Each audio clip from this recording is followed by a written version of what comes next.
G'day and welcome to Pints with Aquinas. My name is Matt Fradd. Hope you're doing well. Today I'll be joined around the proverbial bar table by Dave Rubin. Super glad to have him on. Before we do that, I want to say thank you to our sponsor, Hallow. Hallow is a Catholic meditation app that you can download and listen to. It's got 5-star reviews on, the App Store, and it's pretty bloody great. It's very well produced. There's something on there for everyone, whether you're kind of beginning to pray or meditate, or whether you're been doing it for years. This will be great for you. They've got daily gospel reflections. You do the rosary, divine mercy, all that sort of thing. They even have sleep stories. I did a sleep story for them, so you probably don't want to listen to that one, but there's other people who have nice voices. You can listen to that. It's free to download. But if you click the link below, I'll have it up after the live stream, hallow.com/MattFradd, you can get access to the entire thing for a month. So be sure to check that out. All right, let's bring on the man himself. David Rubin! How are you? Matt, it's good to be with you. You are a professional podcaster with that ad read. Thank you. I'm completely comfortable. I know you know how to host the show. I'm a little overdressed, I suppose. You're in the T-shirt. I should have done the T-shirt, but I had a team meeting with my guys today. I felt that I had to, you have to dress up a certain way. Otherwise, it's just chaos with these people. It's tough, isn't it? I know people talk about dressing for success, and I know that there's merit to that. I just couldn't be bothered, especially because I'm self-employed. You're self-employed. I'm like, who are we trying to bloody impress? But I see the merit in it for sure. There's definitely some merit in putting on some clothes when you're at work. I'm actually... No pants, though. Pants. I actually am wearing pants right now. A lot of times when I do Fox Hits or when I'm doing even my interviews now that everything is mostly remote, where I'm usually wearing shorts or a bathing suit or something, but I am actually wearing pants, but no shoes. Look, I got no shoes on. So, how close are you to the beach? How close am I to the beach? Well, now it's a little, LA traffic's bananas all the time. These days, because we're half ghost town, you can't tell what's going to happen when you get in your car, if there's going to be anyone on the streets or not. But roughly about 20 minutes, something like that. Oh, yeah, that's not bad. I was just telling you off air, I was in Orange County for the week, had a lovely time. It was just nice to go somewhere and do something other than stay in my home and record YouTube videos. But I was telling you, the mask culture is very different over there than to here. I mean, my wife and I were on the beach, and people were running on the beach with masks on, and good for them if that's what they want to do, especially if maybe they have a health condition, I don't know, but it was definitely different, I'll tell you that. Yeah, well, the funny thing about that is that OC, Orange County, that's a little bit of a sort of more right-leaning conservative stronghold in California, so you'd think it would be a little bit better on the personal liberty side, or, as you said, people can do whatever they want, and they might have health issues and everything else. But, just here in LA, it's like if I'm walking my dog, I do not wear a mask. I am a relatively young, healthy person. I don't, go 2 feet next to the guy that's walking his dog, although sometimes we do let the dog sniff butts.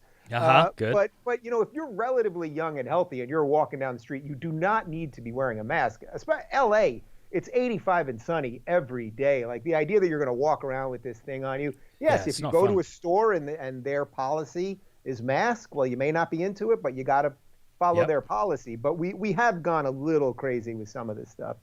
Hey, I got your book recently. I got it off Amazon. Don't burn this book. Well, I'm only a couple of chapters into it, but you know what I love about it is that you write how you speak, and so it's very engaging. Rhetorically, what do you say? Kind of rigorous. Not just not rigorous, but kind of like energetic. It's very energetic, so I like it.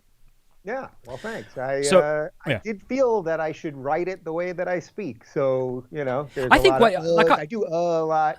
And I think I say literally. People always say, Dave, you always say literally. I think there's a couple literallys in there. Why did you make it out for Ben Affleck? I see you haven't gotten that far yet. No, I haven't. The reason it's I think Affleck, I can guess. Yeah, I recount one of several stories that were really the key moments in my political awakening. And one of them was the very famous viral moment, which I'm sure most of your audience has seen. It's been seen millions and millions of times on YouTube, where Ben Affleck was a guest on Real Time with Bill Maher, and Sam Harris, the famous atheist, was on as well. And Sam was doing the protected interview. That's when you're not part of the panel, the three-person panel. You're on the same side of the desk as Bill. You're supposed to get a one-on-one interview. They started talking about inner peace, actually. They were talking about meditation and mindfulness. Sam was promoting his book called Waking Up, A Guide to Spirituality Without Religion. And somehow they started talking about religion. Thus, they got into Islam and radical Islam particularly. And Affleck started just screaming and getting angry. And the famous line, he called Bill Maher and Sam Harris gross and racist, even though they said nothing that was gross and racist. Also, Islam is a religion, not a race, but putting that aside. It was a perfect wake-up moment for me because I had been having all these issues with the lefties and what was going on. I considered myself a progressive at the time. I was on the Young Turks Network. But there was always this overly emotional reaction to if you discussed anything that they didn't want you to discuss. You were a bigot, a racist, a homophobe, all the litany of things that you could be. And when I saw Affleck doing it, and he was red in the face, and he was jacked because he was about to be Batman, and I just saw it was like watching this A-list actor perfectly act out the overly emotional craziness that I had been seeing from the progressives. And to launch an attack like that, not on a scary conservative or a scary religious person, but on Bill Maher, who's the biggest lefty we've got in America, and Sam Harris, who's a mild-mannered neuroscientist who I didn't even know who he was until that night, until seeing it. That was the first time I had ever seen him speak or even heard of him, I think. To watch that reaction to those guys, it was like, oh, you guys really do eat your own, and you don't want to honestly discuss complex issues. And that was one of the couple wake-up calls that I note in the book. So I credit Affleck, because if it wasn't for his overly emotional tirade, I may not be here today. Gosh, that's really interesting. I didn't know that. I mean, I had seen that video on Bill Maher, and I felt really sorry for him. I'm like, oh my gosh, this guy's just emotional. There's really no logic. He's, but would you consider yourself? You seem like a mild-mannered bloke yourself, not bloke. That means guy. Were you like that? I mean, did you get really kind of heated and emotional? I'm not saying that's the thing that only the left do. Obviously, people on the right get like that as well. But yeah, no, it's a good question because it does seem now to be more of a condition of the left. That of course, emotionalness and your rush to judgment and passion isn't a right or left thing. But it does seem that the lefties these days are much quicker to get angry, hostile, call you all the worst things in the world. While people on the right, broadly speaking, if you say an opinion that they don't like, they'll usually talk about it with you or agree to disagree or something like that. I can truly tell you this, but people can go back and watch all my videos that I did on the Young Turks. I was a lefty, I was a Bernie supporter, the whole thing, but I was never super emotionally attached. It's not, I think that's partly temperament, right? Like we all have a certain temperament that maybe we're born with, and then nature versus nurture. And my parents are relatively calm people. I grew up in a relatively calm household. And I talk about this in the book, but I grew up in a household where we really did talk about everything. I mean, every holiday was people fighting about politics and going back and forth. And then dessert was served and everybody was good. Like we never let politics turn into like, oh, now we hate each other. And when I saw that thing happening on the left, I realized, and this is now 6 years ago or so, I started realizing there's something really dangerous here. And that's why now when we see that this thing has burst forth into every part of society and cancel culture and stopping cars on streets and attacking people and burning down federal buildings and all of these things, people are like, whoa, where did this come from? And I'm like, yeah, I've been trying to warn you guys. I said, don't burn this book, but I should have wrote a book called Don't Burn the Store That This Book Is In, because that's what they're doing, right? Yeah. Now, I've heard people say, people on the Daily Wire, they'll say something like, we think the left is wrong, but the left thinks those on the right are evil, and that's the difference. And I wonder if that's just a little too easy there. It seems to me that the underdog is usually the one more willing to talk because he doesn't have the power. And even though people on the left would probably say, well, the right have the power because they have Trump in the Oval Office, that doesn't seem to be true at all, culturally speaking.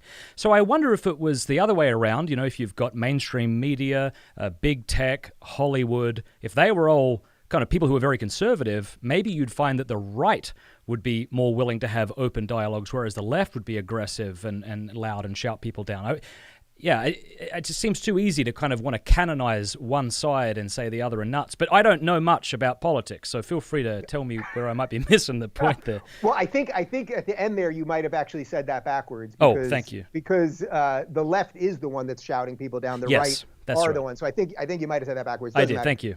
But the broader point is, first off, that quote of the left says you're evil and the right says you're wrong. That's, I think, originally a Dennis Prager quote, and I do use it. I do use it often because I think it's, broadly speaking, I think it's right. So I can give you a couple examples on this. So I lay all these positions out in my book. So I'm obviously for gay marriage. I'm married to a man, right? So that's something that's thought of as lefty. Yep. I'm begrudgingly pro-choice. That's something can't wait to talk about that. That's impressive. No, we can get into it, but even though I'm not for 8-month abortions, the idea of being pro-choice at any level is thought of as something that's lefty. I'm against the death penalty. That's thought of as something that's lefty. I'm for some level of public education, but I'm starting to waver on that one because the state is so out of control right now. And now that the Democrats are trying to take away charter schools and homeschooling and everything else, I'm struggling with that one. But my point is, I have a bunch of positions that are generally thought of as somewhat lefty positions, right? Now, I can talk to anyone on the right about those things. I've debated gay marriage with Ben Shapiro. I've debated the death penalty with Dennis Prager. Just a ton of these issues, abortion with a zillion people. And what happens is everyone says, we'll agree to disagree. Okay, that's your thoughts. I have my thoughts. We live in a big country. We're going to work it out. It's okay. We don't all have to think the same thing. The left, I think what has happened, and this may sort of get us into something that's a little more of your wheelhouse, is I think leftism as it stands now, whatever you want to call it, collectivism, Marxism, this thing that we're watching burst forth into society everywhere, it has become religious in nature, in the negative sense of religion, right? And I don't mean to say no. religion is I know what you mean. by any stretch. If anything, I'm more religious. I'm more of a believer now than I've been at any point in my adult life. But what I mean is they believe purely sort of in the secular world.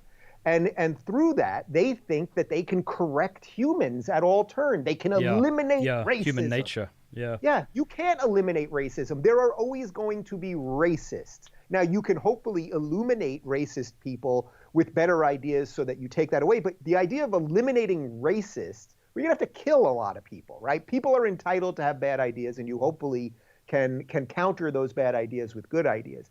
I think they have so removed any belief other than what they believe in right now and how they can accomplish it through the power of the state, which is what they want to use state power to do whatever they want, that it has, this is cliche, but I think that there is a God-sized hole in their hearts.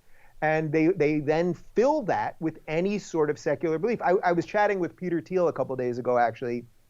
He said something that I thought was quite brilliant. He said, if you never look up, so if you never look vertically, then you'll always look horizontally. And I really think that's a really good point. Yeah. If you never look to something above you, whatever that might be, and we can debate what that is and why religions have different senses of what that means, then you'll always look around here. And if you always look around here for the material and what's here and now, you'll always be trying to control it and get meaning out of it. And I don't think that can lead. I think perhaps if you're an exceptional person, that can lead you to a pretty extraordinary life. But I don't think societies can organize around just what is here and now. What you get with that is exactly what we have right now, which is sort of this destructive chaos that's spreading throughout the West. Yeah, that's really interesting because I find it difficult. How are you going to ground objective moral facts if you're only looking horizontally? In other words, if something's right or wrong and I ought to do it or I ought not to do it, who is it that's issuing that command to me? If it comes from below me, if it comes from evolution, and I can now understand it, then I can thwart it. If it comes from, as you say, horizontally, then why the hell should I care what you think about what I should do and what I shouldn't do? If I think this will make me happy, I can choose to say it. Society just means other people. Why should I be terribly interested in what they have to think? It seemed to me that if God exists, then we have kind of a firm foundation for these objective moral facts that we all want to kind of hold to, like racism is wrong and et cetera, et cetera. Yeah, well, that's why Ben Shapiro's line about facts don't care about your feelings, I think that's why it really took off. Because what happens is if you base your worldview on just you feel something, you just feel very strongly about something, well, guess what? The guy next to you, he feels very strongly about something too, right. But the chances that you both feel exactly the same strength about the exact same issues is pretty slim. And then what you'll do is destroy each other. Exactly. So that's why what's happening right now on the left is a real movement of chaos and destruction.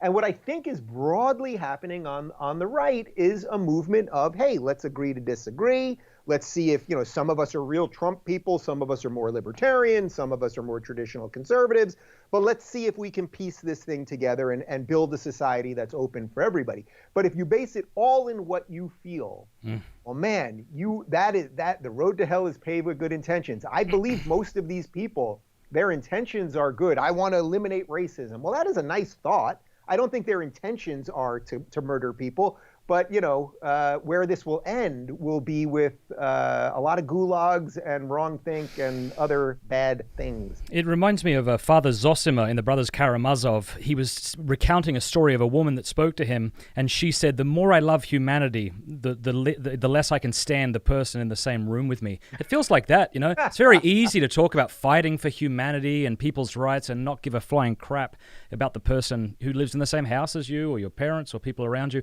I think the reason, like the right, and maybe we should define our term soon, is makes more sense and is less likely to become tyrannical, is it seems that there's a religious basis for many people on the left, that they think that God exists and so objective truth can be accessed, right, can be known, and that also there is such a thing as human nature.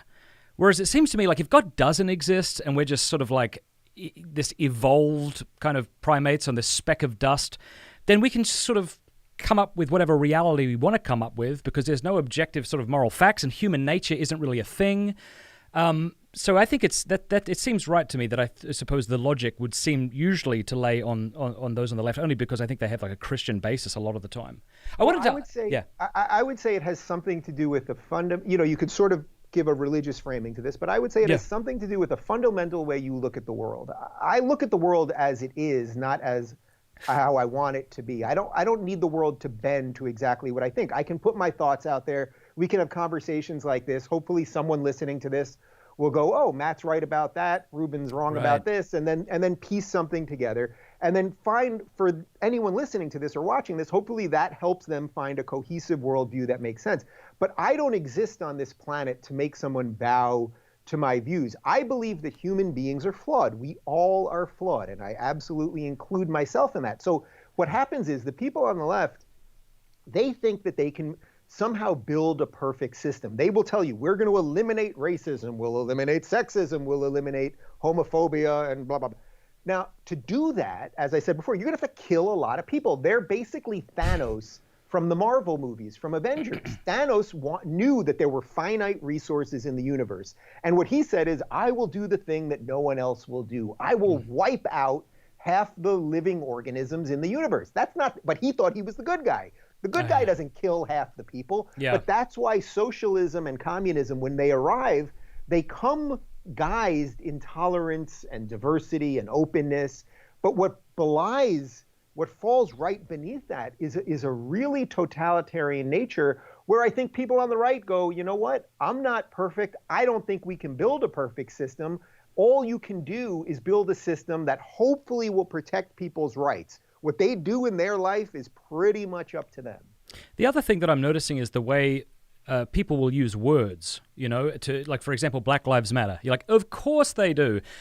BLM Inc. You're like, have some questions, or pro-choice. Well, everybody's a fan of choice, but maybe I'm not a fan of murdering the unborn, and we could debate that. The other thing is like homophobia. Like I'm a faithful Catholic, right? Like I think that homosexual acts are wrong. It's interesting. I was thinking about this. Like most of the people watching right now think homosexual acts are wrong. They also think fornication is wrong, masturbation, right? They have lots of things they think are wrong, but they also think that Dave Rubin is super awesome. And I think that really kind of shatters the leftist MSNBC narrative that I can't disagree with your actions and at the same time love and respect you. But homophobia, it's like I've never been afraid of somebody who's had the same-sex attraction. Like never has occurred to me.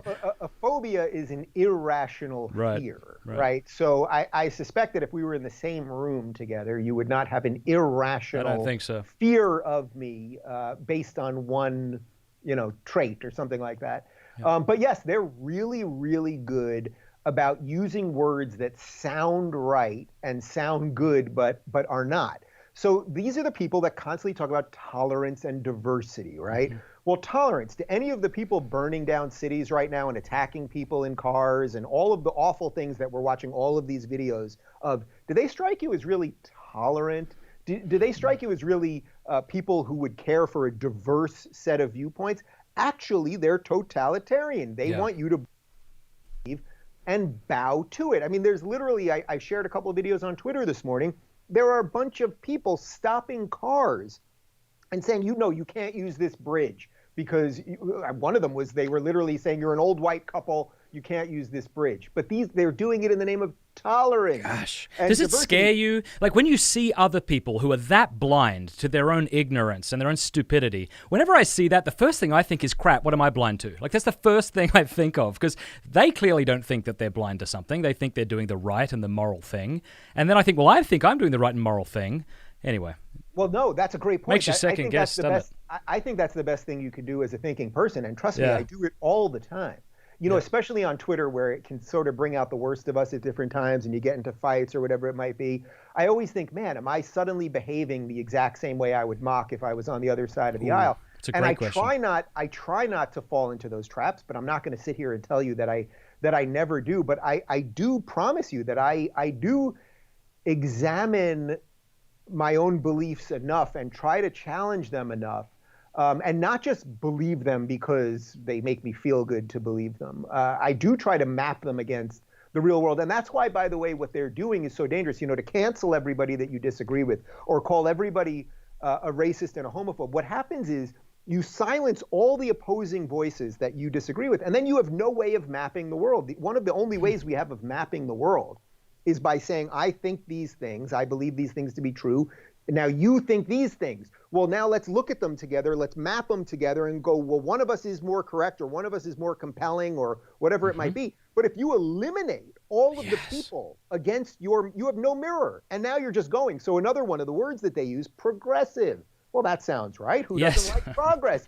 Except progress, you don't want progress just for progress' sake. Yeah, if you're drifting off the edge of a waterfall, you don't want to progress that way. Yeah. Of course. If you told me that progress, to be a progressive means you want equality under the law for everyone. Now that's what liberalism is in my view.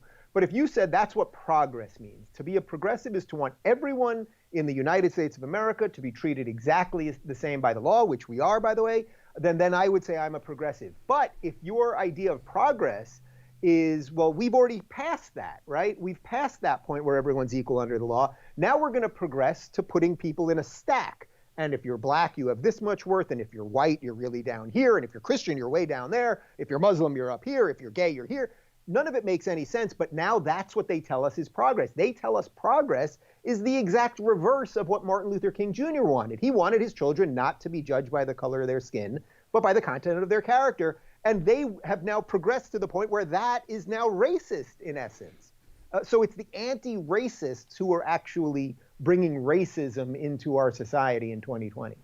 Dave, I want to back up a bit and just ask, how difficult was it for you in the first line of this book? You were going to call this book "Why I Left the Left." Maybe just really quickly define what you mean by the left.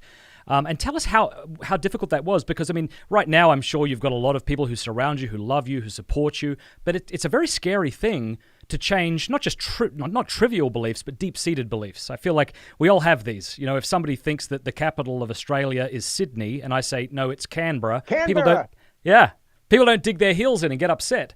But if they think abortion's okay, and I say it's not, or vice versa, the person feels threatened because these beliefs are so woven into the fabric of who they think they are, that's really difficult to kind of change your mind on these things. Tell us about that experience for you. Maybe give us a couple of examples of what was difficult as you made this sort of change.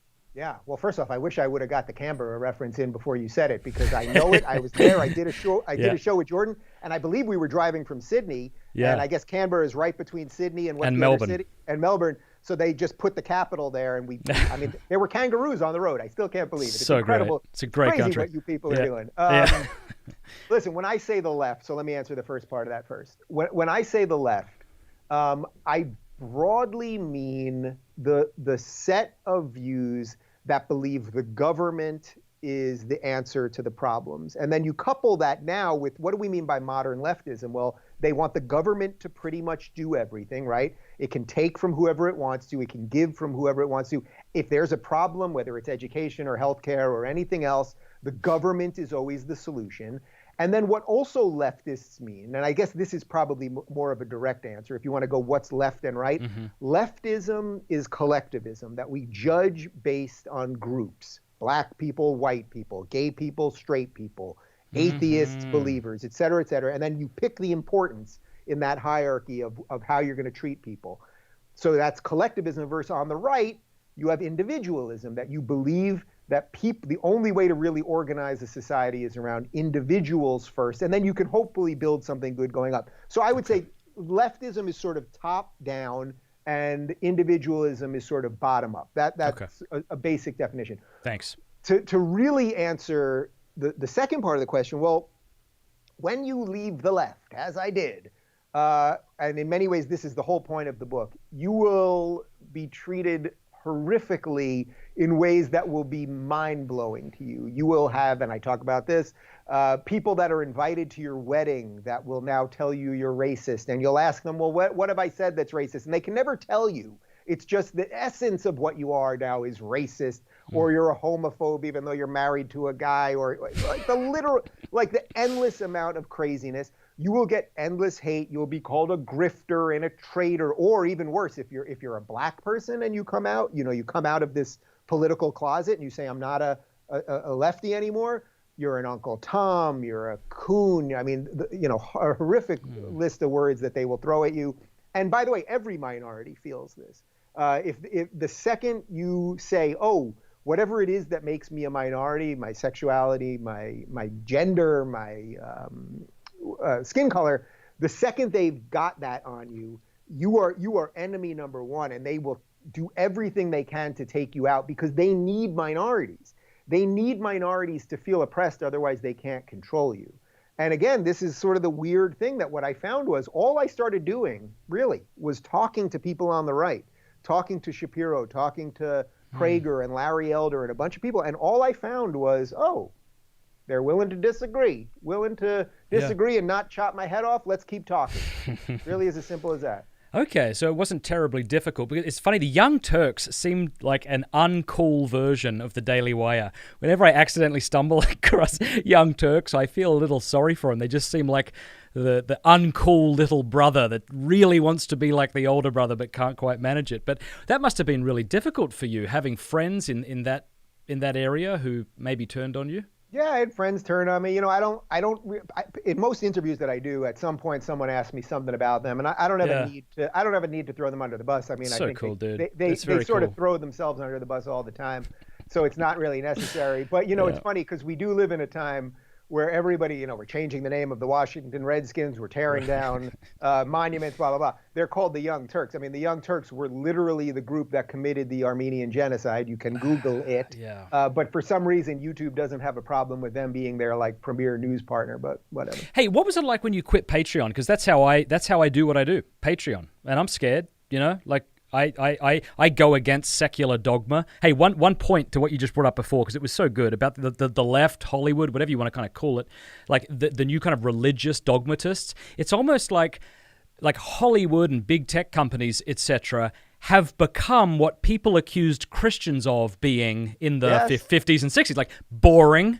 Just shut up, just boring, preachy, annoying, just let me live my life. It's really quite fascinating. Yeah, well, these things are cyclical, right? So there were times when I say the right now is basically pretty good on these issues. That doesn't mean the right was always good on these issues. Let's not forget that 20 years ago, I think we're probably roughly about the same age, 20-something years ago, it was the right that was trying to ban Mortal Kombat, the video game, because if you could rip someone's skull out and there was blood, and they thought that violence in video games was going to cause violence. There's actually no scientific evidence of that. So it's not that the right is somehow inherently better always. These things do ebb and flow. I think the right has a general better bedrock of principles. If you believe in individual rights, and in an American context, if you believe in the Constitution, that's a pretty good bedrock. The bedrock of the left, as far as I can tell, is you just kind of feel things. I feel that $15 minimum wage is right, so it's right. Well, the next guy's going to come and say, well, I think it should be 35.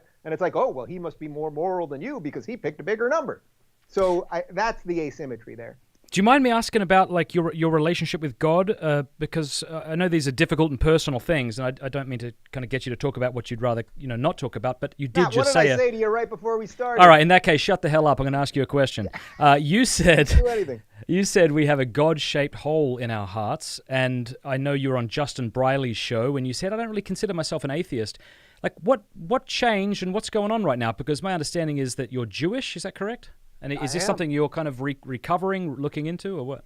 Yeah, well, so I'll answer this a couple ways. First off, you'll enjoy chapter 9 of the book. Aren't you glad that I didn't pretend that I read it? I only said I read the first couple of chapters. This is what that pisses me off when people do interviews with me and you're like, you haven't read anything but the title. And that's pretty much what I've done with you. But no, but it's kind of funny as an interviewer, I'm sure you know this, there are certain interviews where I really do want to read the whole book before because there's a lot of stuff that I want to fully understand and grasp.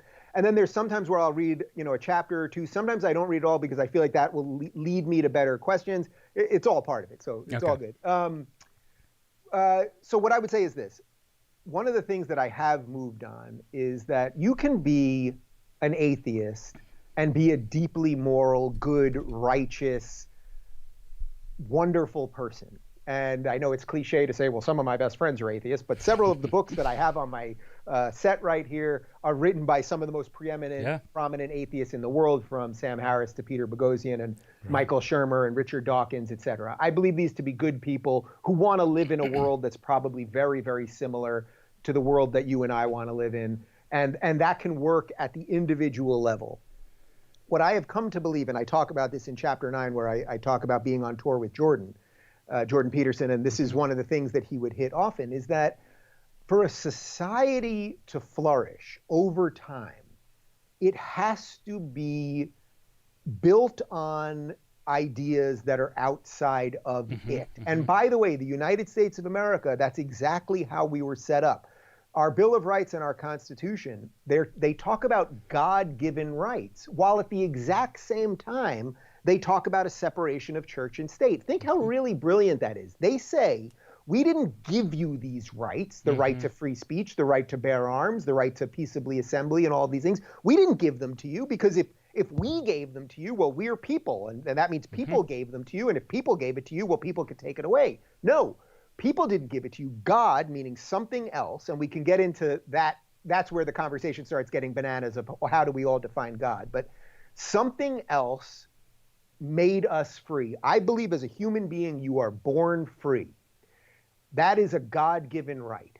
And then what the United States said is, we are going to protect your God-given rights. That is a beautiful system. If you believe that it all just came from you and humans gave you freedom, the government, you're born and suddenly the government somehow gave you freedom, man, that is a prescription for tyranny. And to bring it back to the God-shaped hole thing and my evolution on this, I don't believe a society over time can organize around something that doesn't have a belief outside of itself. You're seeing it happen right now.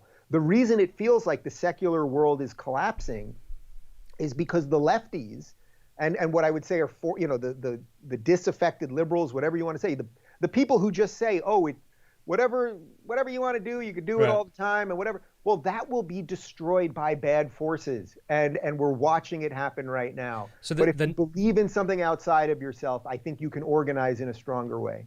The next question, which we don't have time to go into perhaps, is the idea, is this a fictitious idea that helps to order society, or is this actually a reality?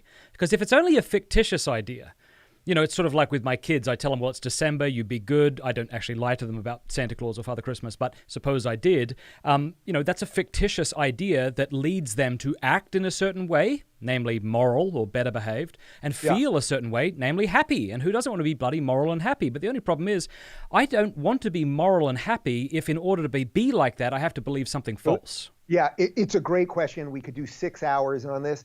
The short version would be, I believe that you can functionally believe that. You can functionally look at it as, oh, we have to believe in something outside of ourselves so that we can build a society that will stand the test of time and not just Every time a bad idea comes in, we'll suddenly rattle the entire thing to the point of collapse, which might be where we're at right now. That would be a functional belief. But I would say I'm more than just a purely functional believer, because I believe that thing in and of itself, that need for the functional belief, that is what belief is in a certain respect. And again, this is where we could do this for 6 hours. But like, there is something that my parents believed, that my grandparents believed, and my forefathers before them believed, that allowed my lineage to go. I mean, look, the history of the Jews is a brutal, painful, pogromed, Holocausted history. Yet for some reason, Jews are still here. It doesn't even really make sense. But that you can't disconnect that from some level of belief. Yeah. Fantastic. All right, let's shift gears a little bit here, Dave. All right. This is fantastic. How am I doing so far? Oh, dude, you're awesome. I just love chatting with you. This is really great. I want to talk, this is funny. A couple of years ago, I announced that I was going to give up the internet for August. And what's fascinating to me is, I promise you, I did not know that you do this as well. And I just want to talk about that, because August is coming up next week. You and I, we've both said, have been working our butts off to kind of get everything in order.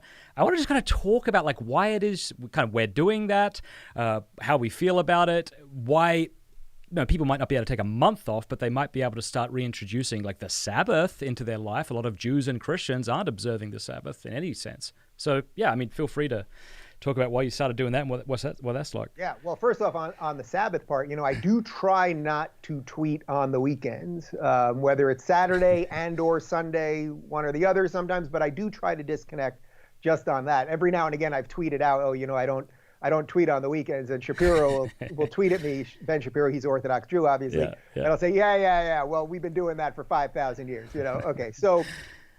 the reason, so this will be my 4th August doing it. I think you said to me right before we started, this will be your 3rd. So and I failed last year. I want to be clear. Oh, you failed last year. I failed, so, yeah. Well, I'm super interested in why you did it as well. I mean, for me, when I decided to do this 4 years ago, I live in this world, in this YouTube world, this Twitter world, this endless, it used to be a 24-hour news cycle. Now it's just like every second, everything's just spinning and spinning and spinning, and hate and love and And I felt that I wanted to give myself a little bit of an escape, but doing just a weekend thing wasn't going to do it. And I thought, look, if there's ever a time to do it, August is when, generally speaking, things calm down. Now this August is particularly unique because we're in an election year. Yes. So, we were supposed to have a Republican convention, which now I guess maybe is going to be virtual, but also Biden, 99% will name his VP, who's going to be the real president, because he's just a meatbag at this point. He's going to name. So I'm going to miss some serious stuff. But that's exactly why I'm doing it. People keep saying to me, Dave, you've done it for these last 3 years, but you can't do it this year. I mean, the world's on fire. The cities are burning. Biden, Trump, blah, blah, blah. That's precisely why you need to. That's why I'm doing it. And what, in years past, what we've done is we've gone away for a couple weeks, and I lock my phone in a safe. But it's not just about disconnecting. I don't watch news. I'll watch some television. So that will be the, Netflix or something like that. Yep. But no news, no nothing. And then I come back on the grid. I'll be back on September 1st, and I'll have somebody interviewing me, and they will catch me up with what I missed. And this year, it will obviously be particularly bananas. It'll be particularly crazy. 5-hour show. But what I've found is when you do this, your brain gets a chance to reset. When I go off the grid, I'm going to do a live stream this Friday, which I think is the 31st. And I have someone coming on to talk about diet. I have someone coming on to talk about fitness, and someone coming on to talk about tech addiction. And I'm going to really try to eat right. I do a pretty good job of that anyway. I'm really going to work on some fitness stuff, which I do a pretty decent job. And then the tech stuff is obviously self-explanatory. But I'm going to spend a month really just kind of clearing out my mind, taking care of my body, spending time with family and friends. We're not going away because of the stupidity over Corona and all that. And that's why I do it. And I find that I come back refreshed. And I wonder, have you had an experience like this where literally about 15 days in, I find old songs are popping into my brain. Dude. And I start remembering weird things, like memories are different. And dreams, even dreams are different. No, 100%. So for me, I've done a lot of work, helping people break free of pornography, right? And obviously tech is a big component of that. And so I would naturally be seeing these children on their phones all the time, unable to have a conversation, and I began to resent it. And I would look at myself and I'm like, I'm not very different. And so I would put my phone and my computer in a bag, zip it up, take it to a friend's house because I have no self-control. I can't keep it in my house. And I would say, I'm coming back on Monday. And it was so funny. I'd be backing out of the driveway and I would have this urge to tweet something. I'm like, oh man, that's a sign I need some freedom from this. But, so 3 years ago, I had my wife change the password on my phone, password on my computer. I put a vacation responder up. I actually even got rid of my phone and got a dumb phone for the month. And it was terrifying, honestly. And that is so over the top given what people actually have to face. So I'm aware of the irony, but I was like anxious. I'm like, okay, it's like I'm dying. It's like, okay, bye. If anyone's trying to talk to me, I won't be able to hear you, Yeah. So, and it was the same thing like you. The way I think of it is, those rotating fans. If you imagine a rotating fan going on full speed and then you yank the plug out of the wall, it takes a while, but eventually the thing starts to slow down and stop. And that's what happened with my brain. And just like what you were saying, I think it's so important that we cultivate our interior life, that we have thoughts and we reflect and we ponder and we contemplate, but we're unable to do that if we're plugged in 24/7 to this bloody podcast or your podcast, or it doesn't matter even if the opinions are good. I need time to just let my brain breathe. So it was fantastic. So the way I'm beginning this year is I'm taking an 8-day silent retreat at a monastery up in Wisconsin. And I said to the monk there, I'll give you my phone. You give it to me when I leave, but I'm going to lock everything down on my phone. My wife will have the password, so I won't be able to get into it. And we'll see how I do. But kudos to you. I think that is so fantastic. And it says a lot about you that you're willing to do that for your own mental well-being. And I bet you your show is going to be better off because of it, not worse, even though it might seem that way in the short term. Yeah, well, likewise. I love that you're doing it. And let's connect that first week in September, and we'll do something live on one of our channels or both of our channels, doesn't matter. And let's talk about it, because I'm sure even if we do totally different things, I'm not doing a silent retreat. But even if we do totally different things within that time, look, the idea that, we're all on Twitter all day long and you're just being inundated with other people's immediate thoughts all the time. We all have our own immediate thoughts, but now we're having this collision of other people's egoist thoughts all the time. And again, I'm part of the machine. So like we're all part of this thing. But I don't think the human brain was designed to be in this neural network all the time. We know it wasn't designed for it, right? Because we didn't have it until 20 years ago. So it's only in the last 20 years that we have what I would say is a new, in a certain regard, you could call it a mental condition. And it's on you. The internet is just a tool. And it's on you to decide how to use that tool. Fire is a tool. Well, it can cook. It can help you cook and boil water, but it can also burn you and burn your house down. And we somehow think that we can just have these things and there will be no repercussions.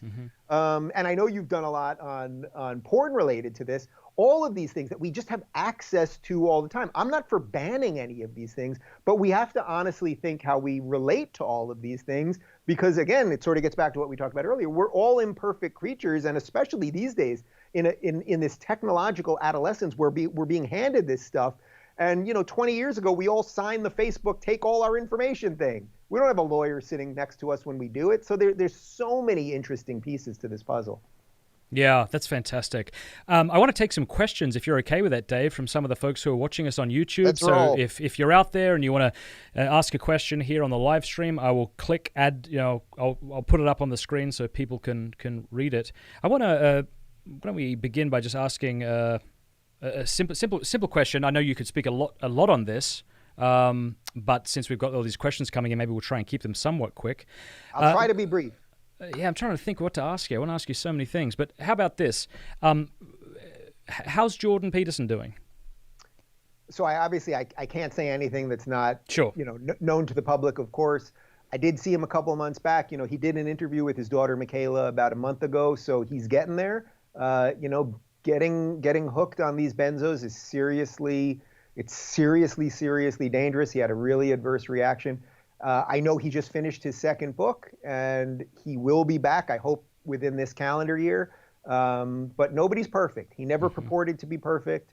I never saw him once on stage saying he was perfect. and he's not perfect, but I know that this is a guy who put a lot of goodness into the world. Amen. And I was honored to be on tour with the guy, and he'll get there. I love what he said on his daughter's podcast recently. He said, if you're waiting for someone perfect to come around, except for our blessed Lord and Savior Jesus Christ, which I'd have to add that, you're going to be waiting forever. Your only option are kind of broken, wounded people who mess up. All right, let's go through these now. I'm not kind of really screening these very much ahead of time, so let's see what we got here. Teresa says, G.K. Chesterton is my patron saint. How to have great discussions with people with whom I disagree.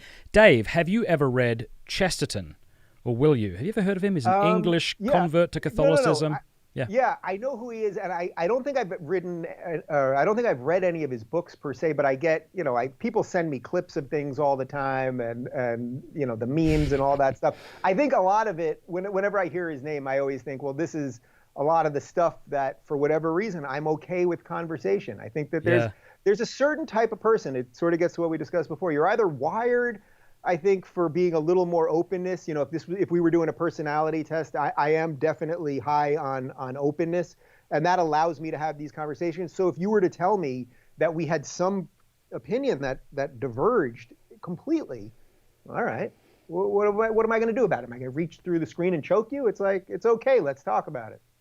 One of the things G.K. Chesterton said, which you might find interesting, is he talked about the democracy of the dead. And when you kind of count how many atheists there are even today, there's not that many. And if you want to take a vote from human beings, not that that's the best thing, obviously. I'm not saying we come to a knowledge of the truth based on who thinks what, but there is something to be said there, that the vast majority of humans throughout human history have believed in God or something like God. Okay, here's another question. Dave met with Lila Rose a year ago. Has Dave changed his mind further on pro-life? Well, it's all in the book. Go buy it. Next question. We're going to try to We're going to try to do these questions quickly. Yeah. I'm begrudgingly pro-choice with a 12-week cutoff, except for extraordinary medical situations that maybe would be past that. I don't deny that it's a life. I believe when the sperm meets the egg, that is the genesis of life. I think to be in a truly pluralist society, you have to do it enough so that enough people's opinions and beliefs and morality can be incorporated into that. There's no perfect answer on this one for sure. But I think that this is the one where it's like people on the right think that people on the left hate babies, and people on the left think that people on the right hate women. And it's like, we've got to get past that. And I in this instance, I don't want to live in a religious a theocracy. And that's why I think you have to take some secular approach to this. But I will tell you this, and I've never said this publicly before, and your audience can ask her why. I did do an interview for my book with Lila, and she did not air that interview. I spent an hour and a half talking about everything I believe on this. She chose not to air it, so okay, it is what it is. Here's my argument against abortion, and then I'll let you respond, and you can have the final say. Here would be the argument. It would be something like this. It's always wrong for big, strong people to kill little, weak, innocent people. And abortion always involves big, strong people killing little, weak, innocent people. Therefore, it's always wrong. I don't think that's a terrible argument. And cool. Again, I think this is where you have to lie on either you're going to be, if you're for the individual, you have to weigh the individual, who in this case is the woman, although hopefully I would want the man to be involved in the choice as well, versus the individual being the child. And again, I don't deny that it's a life or any of that. Yeah. And I go much further into this in the book. But this is an 8-hour one for us. Yeah, for sure. Okay, Let's see. Here's another question from Michael L. He says, hey guys, I love your guys' work so much. How can we best share good, honest content without big tech pulling the strings? Hey, or maybe he's saying, how do we share? Yeah, go on. Yeah, do a pitch for it, please. I started locals.com. I know you were in talks with the locals guys for a while. I'm not sure where that went, but we give tools for creators to own your content, own your user data, a great app that your guys will get push notifications, obviously ad-free video and audio and all of those things. And if they want to know more about what we've built, you can go to rubinreport.com. That was the first project of Locals. We have a iOS app and a Google Play and Android app. And it's as many of the answers for these huge problems as I've seen. And I'm really proud of what we've built, and we're continuing to build more. And it's a set of tools. It's not a platform in a traditional sense. Do you feel fairly confident that whoever it is that's doing the exchange of money isn't just going to turn on you as well? I think So the way we do the payment processing on locals is it's your Stripe account. Now Stripe has been pretty good, not perfect on payment stuff, but it's not all going through locals. So they could never just take down locals like that. If they went after you, if Stripe said, well, Matt Fradd can't be on here, well then I can't solve your problem right now. So I'm not even lying that I'm over promising we can solve everybody's problem. I can't solve Alex Jones's problem. I don't know that that's the business I want to be in per se, but I'm trying to solve as many problems for as many people as possible, and I think that's what we've done with locals. Yeah, that's great. Was it scary when you quit Patreon, and do you think they've learned their lesson? Well, it was scary because it was something like 75% of my revenue for my company, and it's not just me. You know, I've got several full-time employees and part-time employees, and we've got a great company and all that. So it was scary, but we built a subscription page the next day, and our revenue actually jumped by about 30% because I took a stand against Patreon, and people honor you. Thank you for doing that. Yeah, well, look, if you do something brave, I think people honor you for that. So that's exactly what we can build for you, Matt. And I know it's scary, like the idea of, oh, you're making X amount of dollars on Patreon. Yeah. But in that regard, it's one way that you're still controlled by big tech, that I'm not controlled by big tech. Now that's totally, it's totally on you, and you have your own decision-making process and all that. I'm definitely open to it. I definitely am. What I've seen of locals, it legit looks super sophisticated, just as sophisticated as Patreon, if not more. So I'll certainly continue to consider it. I'm definitely open to it. And I'd invite everybody to go check it out for sure. Cool. And then do you think they've learned their lesson? Like, it doesn't seem like we've had any massive... No? No. I think I was hoping you'd say yes. Yeah, I mean, look, they lost me. They lost Jordan Peterson. They lost Sam Harris. We know that they lost some high-profile people, and they took a hit.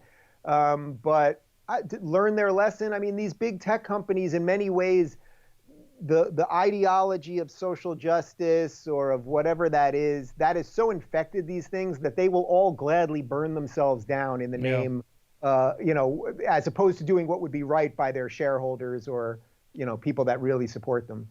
This next question is perhaps more insulting to you, but it's also meant to be an insult to me. I'll read it and explain what it means. And so I apologize for this comment, Dave. I think it's a shitty comment, but here we go. Should I take a drink? I could do a spit take. Yeah, do that. Yeah. Should I have it in my mouth? Yeah, here we go. Please don't pull a Baron, he means Bishop Baron, and fail to at least hint at conversion, especially due to him being a sodomite. And so let me say why I think that's a shitty thing to say. Are you a sodomite? Yeah, no. I love that you've been in the hot seat for so long now that this stuff doesn't bother you at all. But I would say honestly, I think it's one thing to say like, yeah, I am a Catholic, and so a Catholic thinks that sodomy, which may come across as a whatever, I think that's wrong, right? But it's funny, like I have people who disagree with my sexual choices. I think they're wrong. Like people don't think I should have 4 children. I had somebody say to me, they stopped me in Nashville at a coffee shop, and they said, bloody hell, don't you have a TV? And I said, if you think TV's better than sex, you're doing it wrong. I'm pretty happy with that one. No, but I would say, like, we can disagree without being disagreeable. And I feel like in a time like this where things are very chaotic, when people are in chaos, they want order. And I think that's what leads people like this to make shocking, blunt statements without kindness and without charity. It's like, I suspect this person in their own belief system is probably a sinner. Right? Yep. Like I don't, as long as this person is not doing something to try to legislate my life, or as long as you're not doing something to try to legislate my life, well, then you're entitled to your opinions. What you may or may not think about my sexuality or something, it doesn't really mean that much to me. I mean that with all due respect. Especially if you say it like that. Oh, yeah, well, yeah, all right. It's like someone comes up to you in the street and pokes their tongue out and runs away. You're like, not sure what to do with this, Yeah, all right. Okay. But yeah, like, so to this answer, like, yes, of course I would love David Rubin to become a faithful Catholic because I think Catholicism is true. Dave Rubin has his reasons for thinking it's not true, and, an hour-long interview probably isn't the place to hash that out. Maybe we'll get together one day and have a few whiskeys, Dave, and we can chat more about these things. All right, let's see. Who else do we have here? All right, let's take one more and then we'll wrap up. This comes from Wildman, I think. I know that you label yourself an atheist, Dave, but do you maybe you've answered this. Do you practically believe in agnosticism, aka the decision not to make a decision? Like you basically an agnostic, like maybe there is, maybe there's not, I don't know. Let's do a different. We kind of did this one. Let's find a bonus one. Come on. Yeah, you got it. Just scrolling through. A lot of sodomite. Yeah. There's a lot of anti-Semitism that I wasn't aware of until I said I was going to interview you. Like, people are like, yeah, there's some assholes on the internet. Life is more about legislation. We want you to go to heaven. All right. Good. I'm glad. I'm sure Dave's glad that you want him to go to heaven. Thank you. Here we go. You can give us whatever you think here. They're all Catholic. Now, Dave, what's your opinion of the Catholic Church? Is there anything that you completely agree with? That's a nice question.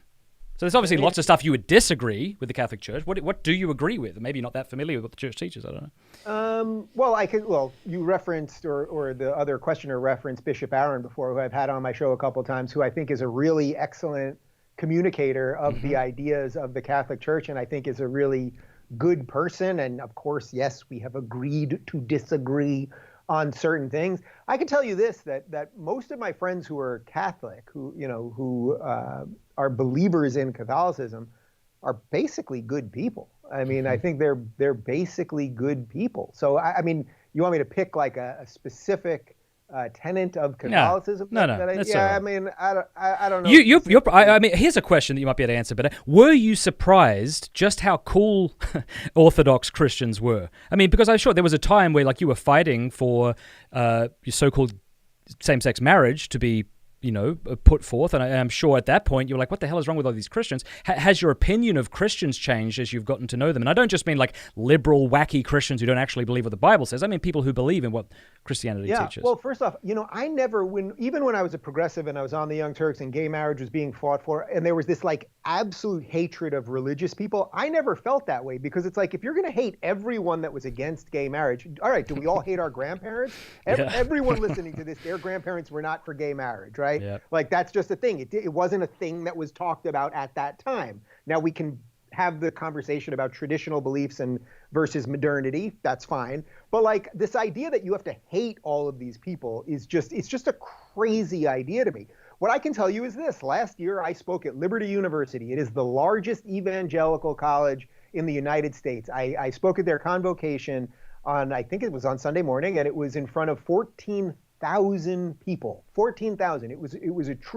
It felt like a political rally. To put it in context, the largest audience that I think Jordan and I spoke to, if I'm not mistaken, was Melbourne, which was about 5,000 people, maybe 6,000 people. So it was massive. What I can tell you is these evangelicals were respectful, decent, fun. I then spent the day wandering around campus. Yeah. And people were coming up to me and hugging me and high-fiving me and taking selfies. And it's like, do we have some disagreements? Yeah. But zippity damn doodah. Right, yeah. But they actually... These are not the bad guys. You can't tell me these are the bad guys. Totes. All right, final question, just because this is really quick. Dave, are you going to move out of California? Love you both. I'm sure you're aware that Joe Rogan just announced recently that he's moving to Texas. Yeah, well, the funny thing about Rogan moving to Texas is Rogan was a Bernie supporter, so I don't know that the Texans really want Rogan there. I suppose that's for them to decide. Maybe in Austin. Yeah, but do you really want more Bernie supporters in Texas? That's a disaster. Ted Cruz was like, "Welcome to Texas, Rogan," and it's like, well, if you're going to import those ideas, that's a problem. But putting that aside, I want to stay here and fight for a couple more years, because really what I decided was, and I was looking in Texas, I really was. But what I thought is, look, if someone like me leaves here, then if that's the route, if that's the future of America, where we're all just going to go to different states. Now, I like that idea in terms of federalism. You should go where your beliefs are better suited. That's fine. Except we really will end up in a civil war. We will end up in a intractable situation of state against state. And I know that there's a lot of good Californians who, we used to have California Republicans. Let's not forget, Arnold Schwarzenegger was the California Republican governor not too long ago. Ronald Reagan from California. So it's not that these things can't exist. And I just want to see if I can stay and fight for a little bit. Yeah, fantastic. Okay, Dave, as we wrap up, tell people maybe whatever you want about your book, about locals, about your show. Obviously, everyone's probably familiar with your show, but... You can get the book at don'tburnthisbook.com or at amazon.com, and it's rubinreport.com is the first project of Locals. We got a Rubin Report app, which you can search for, or just search for the locals.com app. And we're building great communities that will set people like Matt Fradd free to pursue whatever it is that they want to pursue. And that's all I've got to say about that. Dave, you're very kind to come on a very, comparatively small YouTube channel and to chat with us today. God love you. Thank you kindly. Matt, it's been a pleasure, and we will do this over whiskeys, perhaps in Canberra. Yeah, maybe. Enjoy your August. Yeah, you too. All right, we're going to connect in September. All right, bye. Okay, we're still live. Just wanted to say, there, thank you. Whoa, there. Thank you to everybody for being here on the live chat. It's sad that I feel like I got to kind of respond to this. Look, it's like, as a faithful Catholic, you should want people to cease being involved in serious sin. You should want them to come to know and love Jesus Christ. But I do think, and I do stand by what I said, that in a time of chaos, we seek kind of certainty. We want to say something that's not ambiguous, especially in a day and age where we feel that many people are being ambiguous. But I would just caution us against, we want to speak without ambiguity, but at the right time. I really feel like there are some Catholics out there who wouldn't be happy unless I had Dave on my show, called him a sodomite, and then hung up, which to me just seems like just a terrible thing, and maybe I shouldn't be giving these people attention. The other thing I would say is this was an interview that I conducted for Dave. In other words, I'm the interviewer, he's the guest. If Dave has me on his show and he has questions about what the Catholic Church believes, I'm happy to talk to him. But the idea that I would bring him on and lecture him and kind of demand that he convert seems not only uncharitable, but a really bad way to get someone to buy into what you believe to be the case. But anyway, many of y'all have been super great, and it's been awesome to have you, and thank you so much. Why don't we take a few questions before we wrap up today? But before we do, I want to say Strive 21. You've heard me talk about it before. I just want to give a plug to this because it's 100% free and you can be as anonymous as you want. There's over 19,000 men going through the course right now, okay? There's basically daily videos for everybody, and every day there's a challenge for you to perform. Strive21.com. If you're a man who struggles with porn or lust in any way, please check out Strive21.com. As I say, 100% free. You can be as anonymous as you want. All right, let's take some of these questions.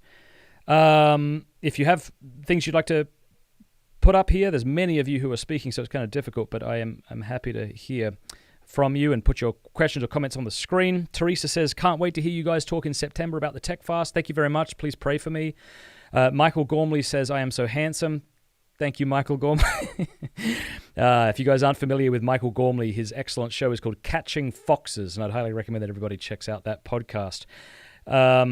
Joa, forgive me if I got that wrong. You are right, Matt. We just want him to think about these issues. Absolutely. I agree. And let me tell you, if we have a couple of whiskeys together, I'm more than happy to talk about it. Let's see, man. Amen, brother. That is the correct approach to this conversation. Sorry, guys, I'm going blind. I got to put these bloody bad boys on here. Well done as usual, Matt. Thank you. This person says, sad to see Catholics being so rude and divided. Great interview, fan from Guatemala. Thank you very much. By the way, I'm not reading these as I put them up, so I'm not really picking them. But yes, Matt, I mentioned early on in the chat, as a recent convert, Dave and Jordan Peterson were both instrumental in getting my husband on the path to truth. Glory to Jesus Christ. That's fantastic. Matt, have you read Sex and Culture by J.D. Unwin? No, I haven't. Sorry. You are a joke, Frad. Rubin is a grifter. Okay. Cheers. Question for Matt. What book are you reading? So for August, I plan on reading Teresa of Avila's Interior Castle, as well as The Idiot by Dostoevsky. Let's see here. Matt, your accent sounds funny. Yep, right. Cheers. Could you and Cameron compromise and you keep your stash? I don't think so. She doesn't like kissing me, my wife, so I've got to get rid of this bad boy soon, unfortunately. She's not told me to, but I'd rather kiss my wife than people on YouTube tell me my beard looks good. Matt Boyer, what are some favorite fictional books? Look, anything by Dostoevsky, Brothers K, Crime and Punishment, reading The Idiot. I love, who else do I love? Tolkien, obviously. Jamie says, I'd love to see Dave interview you. Well, thanks very much. And if you guys want Dave to interview me, you could tell him that on Twitter. I'm just a small fish, and so I don't presume that it's a very big thing on his resume to have me on his show, but I'd be more than happy to chat with him if he wants to. Have you read The Imitation of Christ? Yeah, I've read parts of it. It's fantastic. Andrew says, great interview, really interested to see how your conversations progress. Yeah, it was kind of cool to see that he seemed to want to continue a dialogue. So that's pretty cool. Would you ever consider interviewing people like Jordan Peterson or Ben Shapiro? Yeah, definitely open to that. Thoughts on praying 4 rosaries a day? You can. It could be a good thing, could be a bad thing. If you have 4 small children at home and you're abandoning your responsibilities to go and feel holy, I would say that would be a wrong thing to do. But if you're a single person, for example, and this is something you can do and wish to do, feel led to do, but at the same time you can keep to your duties, then certainly that's an option. Anthony says, thank you, Matt. Appreciate it. Yep. Cheers. Jermaine says, great interview. Would love to interview for Salt and Light Media. That aside, do you have any book recommendations? I'd say read The Brothers Karamazov. I'm reading that for the 2nd time right now, and I'm nearly finished it. It's fantastic. Mike says, hi, Matt. Would you ever consider getting firearms? I did consider it, and I do have them.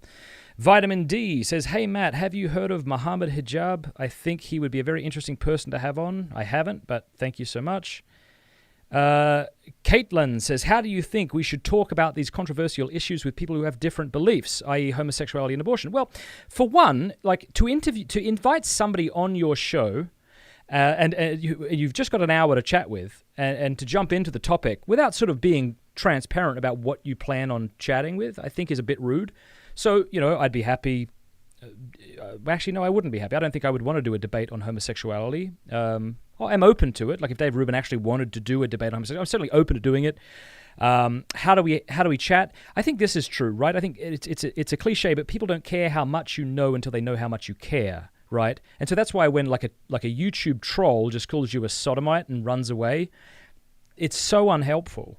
But to pray for the people who are involved in serious sin, that they would come to know Jesus Christ and repent of their sins, I think this is a good thing. And then to pray that the Holy Spirit gives you an opening to speak truth into this person's life, but not to force it in a way, because I think sometimes we can be prudential. We can have a kind of prudential certainty, right? That if I bring this up right now, it's going to be not just unproductive, but counterproductive, right? Like case in point, my in-laws, I love them all. They are not attending a Catholic church. They go to kind of an evangelical church. If I was at Thanksgiving dinner and decided to bring up the papacy, I think I've got pretty good reasons to think that would be counterproductive, not just unproductive. So asking the Holy Spirit to kind of help, So there you go. This person, too difficult to read, says, Matt, people definitely need to be more charitable. I really wish you recommended theology of the body. Right, I could have, but trying to explain what just those 3 words mean would take a lot of time. And there you are. No offense to anybody for what I've said here. No offense intended. Just giving my 2 cents. Okay. At least I'm not attacking people on their own forums. Troll lover. All right, let's try. I'll try to stay away from these comments. I apologize. Matt, do you think Catholics should get involved with politics? Christ is king, but it seems we kinda have to nowadays. Great interview. Well, certainly the church has something to say about politics. If you're interested, Thomas Aquinas has an excellent book called De Regno on kingship. Actually, it's an audio book. If you become a patron, you can get access to it, where he obviously talks about politics. But I don't know much about politics, and honestly, I'm not terribly interested in it. Whether I should or shouldn't be, I'm not sure. Lewis says, I agree. Sometimes you can lead people further away from the truth when the truth is said in an uncharitable way. Would you agree? Yeah, I do. 1 Peter chapter 3, verse 15 says 3 things. In your hearts, reverence Christ as Lord. Always be ready to give a defense to anyone who calls you to account for the hope that is in you, yet do it with gentleness and reverence. I think all those 3 things have to be put together. I need to be walking the walk. I need to be charitable as I speak the truth and defend the truth. Chrissy says, how did you get this interview with Dave? Dave had indicated to me that he might want to have me on his show a while back, or at least one of his assistants did. I kept in touch with him. I went to California last week and told him I'm around if you want to interview me, and he said no, but he'd love to be on my show. That's how that happened. Let's see here. Man alive. So many questions. You guys are awesome. Thanks so much. This bloke here says, I thought you did great sticking to the Catholic position. How can we as Catholics muster the courage to not beat around the bush? Well, I think it's like recognizing that you're not expecting somebody to change their mind on the spot. Here's an honest question for you. When is the last time you changed your mind about something really significant on the spot? Can you remember? Or was it rather something else where somebody asked you a question, put a pebble in your shoe, as it were, made you uncomfortable, you had to kind of walk around with that, and then eventually you began to change your mind? I think when we go into a conversation, like if I was to go into a conversation with Dave, like, all right, I'm going to convince you that homosexual acts are wrong. This is again, I think not realistic in an hour-long conversation. I think it's unhelpful. And I think to sort of corner him and without kind of asking him, is this okay if we talk about this, would be uncharitable. But yeah, I mean, just say what you think is true, give the reasons for thinking it, but you don't have to get into a full-on debate. You can say, you know what, I'm not prepared to keep chatting about this. I'm happy to if you want. Maybe we can discuss it at a greater time. Glory to Jesus Christ. Here we go. Let's see what this person says. Matt Frad, Dave would probably be more likely debate gay marriage rather than homosexuality. As a libertarian, he shouldn't be demanding the state to recognize and regulate his relationship. Fair enough. Well, my opinion is that marriage is a natural reality which precedes government and therefore cannot be defined, much less redefined by government, but rather only recognized by government. So, depends on how you define it. I obviously don't think that same-sex unions are marriages. Caitlin says, thank you, Matt. You are so right about sometimes it can actually be counterproductive at the right time, and I agree prayer is so important. Thank you for all that you do. This person says, wow, Rubin volunteered to be on show? He is really impressive. Being gay with a very strong position on abortion and his lifestyle, yet was willing to be on a Catholic show. This person says, I'm obviously just asking the same question over and over because of how live stream chats work. Could you ask Dave about his opinion on the Israel-Palestine conflict in a future interview? Maybe. I mean, I don't know. I don't want to promise. I don't want to promise. Oh, look, what's going on there? I don't know why I think clicking is going to help. All right, guys, absolute pleasure. I just want to ask you, if you don't mind, it would be just so, I'd be so honored and helped if you would like this video and subscribe to the channel. That actually really supports the show. And if I have 20 subscribers, Dave Rubin is less likely to come on. Right now I have almost 60,000 subscribers. I'd like to increase that so that I can ask, other guests to come on who aren't willing to come on a small channel. So it'd be great if this could grow and we could do other conversations like this. May God bless you. Thank you very kindly for being here. And as always, I want to say if you would consider becoming a patron of Pints with Aquinas, that would help us out. You will get one of these amazing beer steins. Let's see if we can focus on it. Come on. Come on. Come on. Come on. You bloody bugger.